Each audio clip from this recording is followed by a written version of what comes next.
Чыңгыз Айтматов, Кыргызстандын залкаруулуу, дүйнөгө аты таанымал белгилүү жазуучу, коомдук жана мамлекеттик ишмер Чыңгыз Айтматов Талас облусуна караштуу Кара Буура районундагы Шекер айылында 1928 жылы 12 декабрда туулган.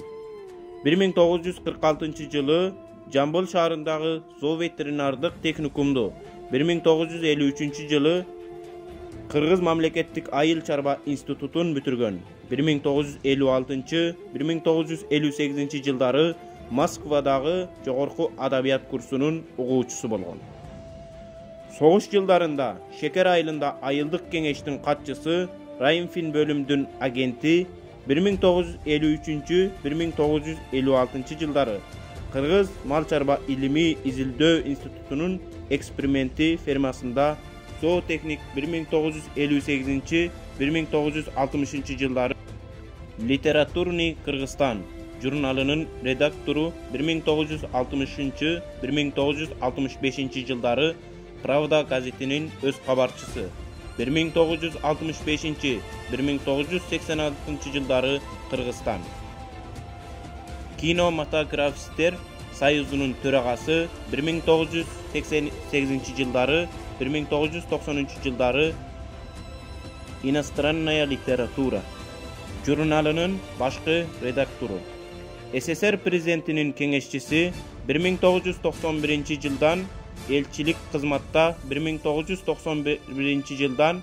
Кыргызстандын Белгия мамлекетиндеги элчиси болгон. Айтматовдун чыгармачылыгы студент кезинде башталган. Орус жана кыргыз тилдеринде жазып, биринчи аңгемеси гезитчи Дүзүйдө ат менен 1952 жылы Кыргызстан альманахында орус тилинде жарыяланган. Литературная газета Новый мир, Литературный Кыргызстан журналынын редколлегия мүчөсү болгон. 1956 жылдан тарта СССР жазуучулар союзунун мүчөсү болгон. Анын чыгармалары кыргыз адабиятын эл аралык деңгээлде көтөрүп, жазуучунун дээрлик бардык чыгармалары кымшы өлкөлөрүнүн драма жана опера театрларынын сахналарында коюлган. Жана чыгармалары боюнча тартылган кинофильмдер эл аралык кино фестивалдардын сыйлыктарына жана байгелерине татыктуу болгон. Жана ошондой эле кыскача айтып кете турган болсок, көптөгөн чыгармалары бар. Кызыл жоолук жалжалым, Эрте келген турналар, Саманчынын жолу, Сарат жана башка көптөгөн чыгармалары бар.